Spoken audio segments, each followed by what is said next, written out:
국민과 기업들의 절박한 호소를 더 이상 외면할 수 없어서 원구성을 마치기로 했습니다. 김종인 비대위원장의 입김이 작용한 것이 아니냐라는 분석들도 많던데 거기에 대해서는 어떻게 생각하십니까? 정황으로 볼 때 김종인 위원장이 강력하게 개입했지 않았을까라고 생각되는 지점이 있습니다.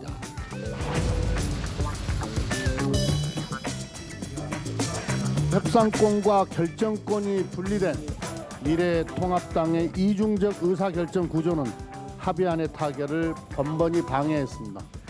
아침 저녁으로 뒤바뀌는 미래통합당의 변화무쌍한 입장이 합의를 끝내 무산시키고 말았습니다.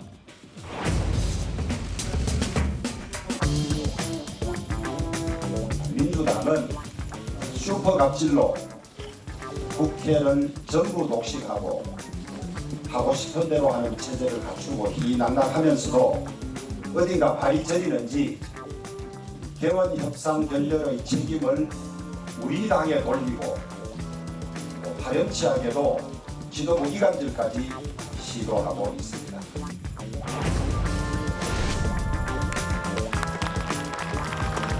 남은 한 1년여의 기한 이후에 정권을 우리 스스로가 창출할 수 있다고 하는 이런 신념에 불타신다면 오히려 이것이 하나의 좋은 계기로 작용할 수 있다고 저는 생각합니다.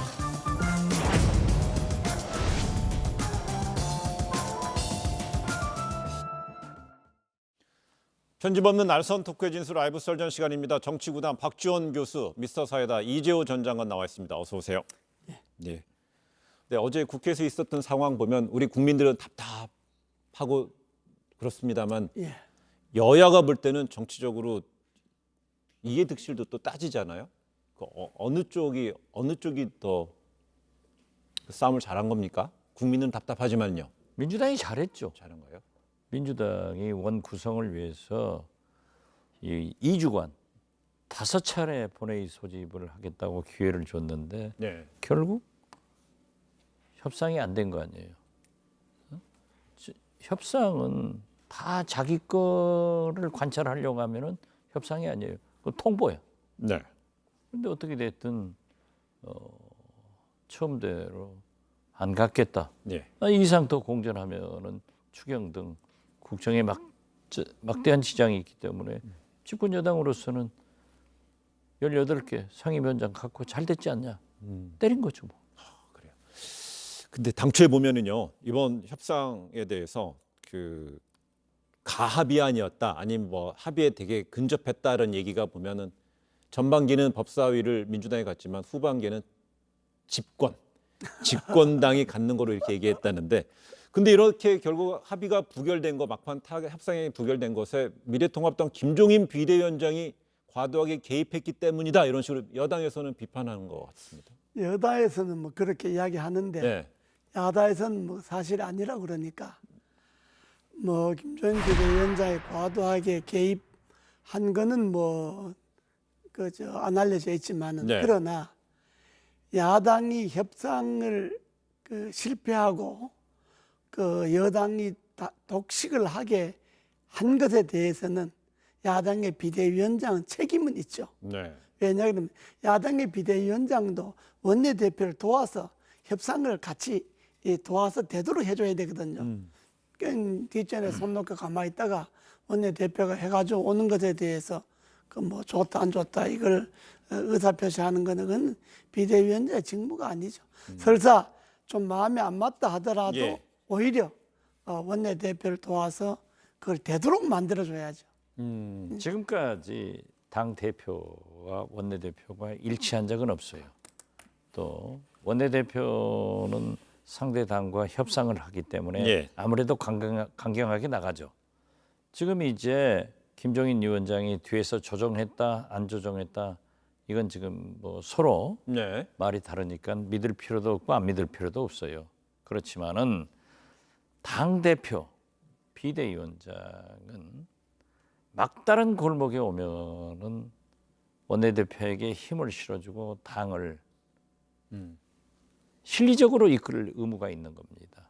그래서 김종인 비대위원장은 이렇게 결렬이 됐을 때 의원총회를 소집 요구를 해가지고 네. 가서 자 우리가 지금까지 투쟁을 하면서 법사위원장을 민주당이 가져가려고 하는 독선에 대해서 국민은 다 알고 있다. 네. 그러나 우리가 여기서 버리면은 안 된다. 그래서 부의장과 7개 상임위원장을 받아들이자. 네. 받아들였을 때의 우리의 반대 투쟁의 힘과 아무것도 없을 때의 반대 투쟁의 힘은 현격하게 차이가 나고 지금 현재의 원구성 협상은 4년이 가기 때문에 네. 결과적으로 3, 4선 중진들이 16분이 손가락 벌게 된다. 그러니까 나가자. 네. 우리 국민들은 알고 네. 우리는 국회를 살리고 우리의 정권 재창출을 위해서 반드시 필요하기 때문에 가자. 예. 이렇게 의원들을 설득했으면 의원들이 되게 따라옵니다. 예. 또 물론 강경파들은 안 됩니다. 라고 하지만은 그러면 주호영도 살고 김종인 위원장도 살고 예. 통합당도 사는데 이제 뭐 안 되게 돼 있는데 16분이라는 거는 상임위원장 7에 국회 부의장 한 명 한 명 해서 한 총 명. 16명이 하반기까지 16명이 그 사람들은 이제 4년 내 손가락 빨아야죠. 근데 뭐 그런 지적도 교수님 지적이 옳습니다. 옳은데 결국 이번 여야 협상은 민주당이 상임위원장 가져갔지만은 협상은 실패한 협상이죠. 야당을 끌어들이지 못한 거는 여당이 협상력이 부족한 거고 네. 또 야당도 이번엔 좀 반성을 많이 해야 돼요. 왜냐 그러면 여당이 그 반대할 수 없는 협상안을 내놔야죠. 그냥 법사위원장 내놔라 소리만 내내 하고 전반기 아니면 후반기에 가서 내놔라. 그러니까 후반기에 가서 집권하는 쪽에서 법사위원장 갖도록 하자는 그 여당 안에 뭐 의자의 중재안을 냈다고 하는데 그 안에 대해서 그건 안 된다라고 이야기하면 그럼 거기에 상응하는 안을 내놔야죠. 예. 그런데 그 통합당은 법사위원장을 가져오겠다는 의지는 강했는데 그것에 대한 협상안을 못 내놓은 거죠. 네. 그러니까 협상력은 야당은 협상안을 못 내놔 대안을 못 내놔서 실패한 거고 여당은 야당을 어떻게든 설득해서 끌어들이는 그러면 야당이 안을 안 내놓으면 여당이라도 야당이 반대할 수 없는 협상안을 내놔야 되는데 네. 그걸 못 내놓은 거죠. 예. 그럼 여당 야당이 협상안을 못 내놓으면 국회의장이라도 내놔야 되는데 국회의장이 기껏 내놓은 게 후반기 가서 대선에 이긴 쪽이 이긴 가지고 팀이. 있다. 그거는 애들 장난하는 거지. 그건 말도 안 되는 소리인 그래요. 거고 이렇게 이번 국회 여야 협상안을 보면서 나는 여야가 다 실패한 협상이다. 그런데 어느 쪽이 더 실패했냐라고 한다면 나는 이번에는 야당이 더 실패했다. 그래. 그렇게 되면 미래통합당에서는 더 잠깐 예. 한 말씀 드리자면 박병석 의장으로서는 절묘한 안을 냈잖아요. 하반기에 이긴 팀이.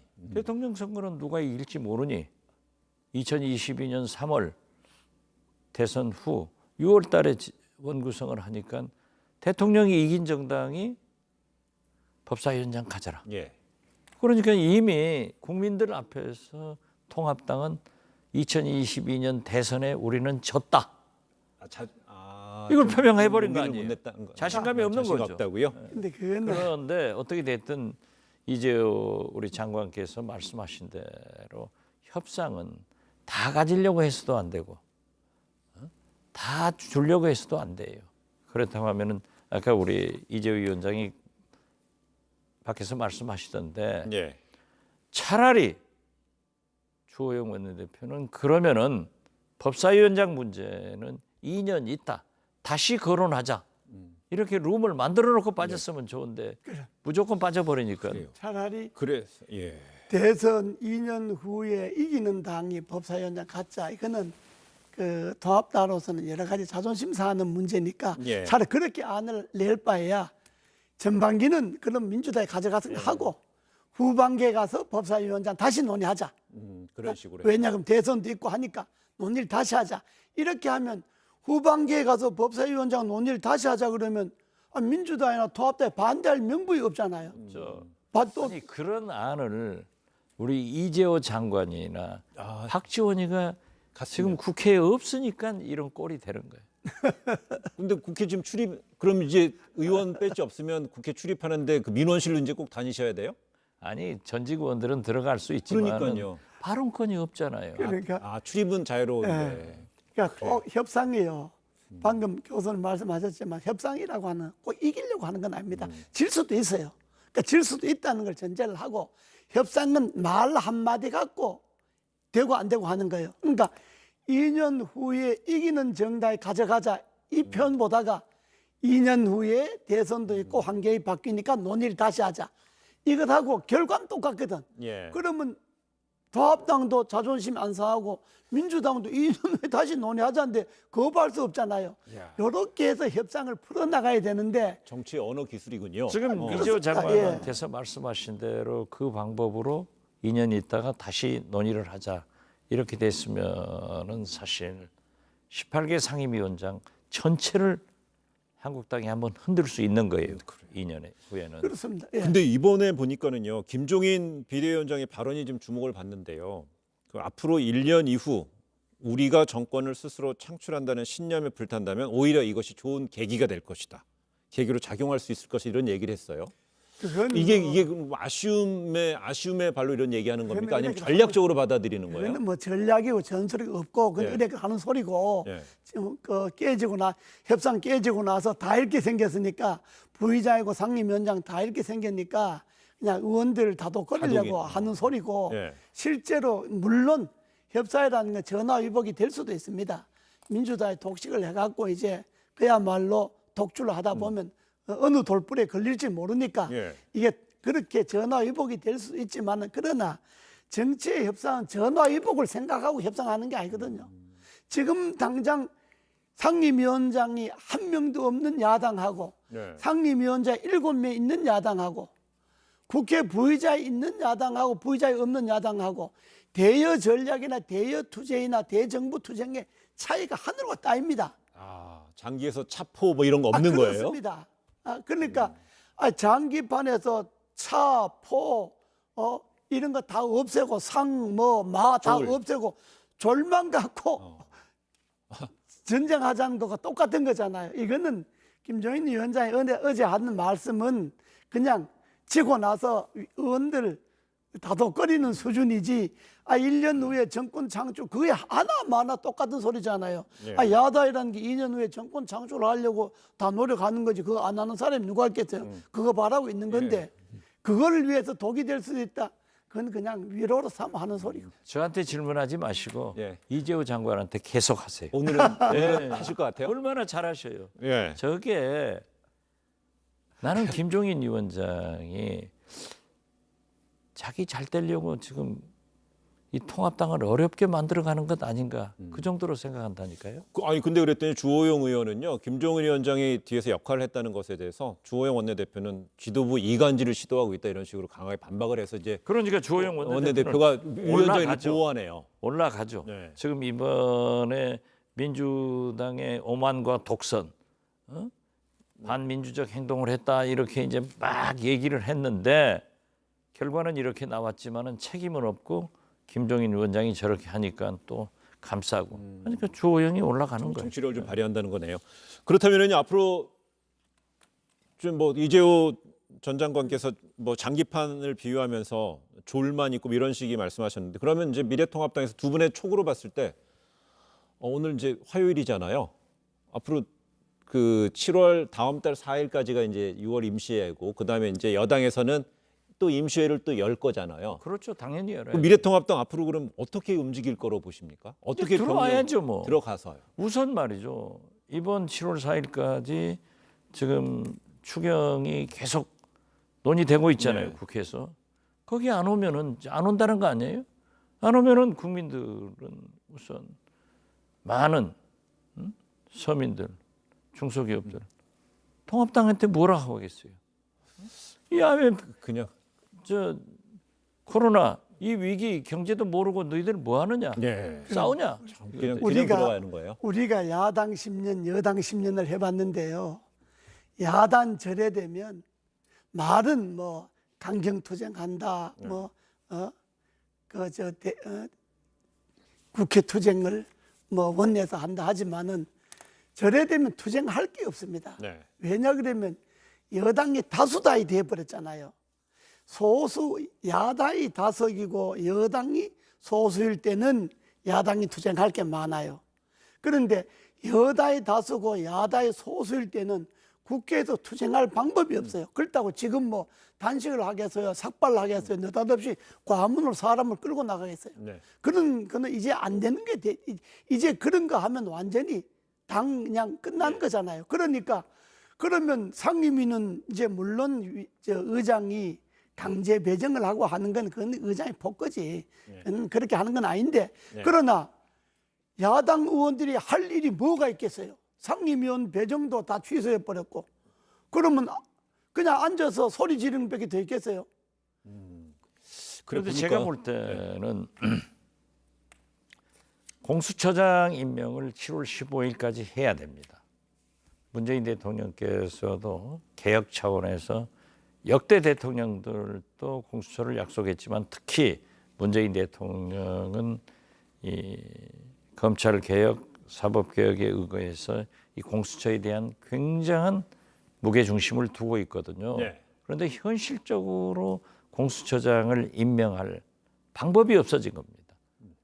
이 통합당이 협력을 안 해주면은 여기에서 원내대표들이 또 당에서 잘 생각하면은 협상의 돌파구를 만들어 가지고 국회를 정상화하는 방법이 있다.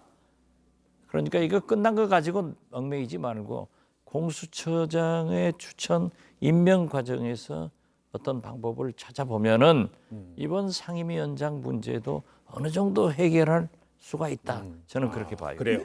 그런 건 있습니다. 앞으로 이제 공수처장 문제도 공수처가 이제 지금 구성이 3대 2대 2로 되어 있는데 야당 몫이 2가 거부해보면 이제 안 되게 되어 있으니까 이제 그런 문제 있고 일단 법안이 이제 여당이 시급한 법안 같은 게 있지 않습니까?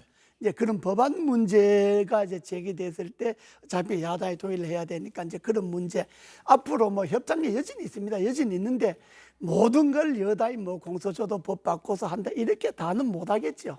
그런데 뭐 법안의 문제에 대해서는 물론 패스트트랙으로 요구할 수 있지만은 이게 범진보가 190석이 되니까 또 그건 안 돼요. 만약에 공수처장 문제에 대해서도 협력을 안 해주면 민주당에서는 이 법도 고치겠다는 거 아니에요. 그러나 거기까지 가면은 정치가 너무 살벌해지니까 저는 공수처장 해야 되거든요. 해야 되니까 거기에서 협상의 방법을 한번 찾아보면은 나올 것이다. 이렇게 생각합니다. 알겠습니다.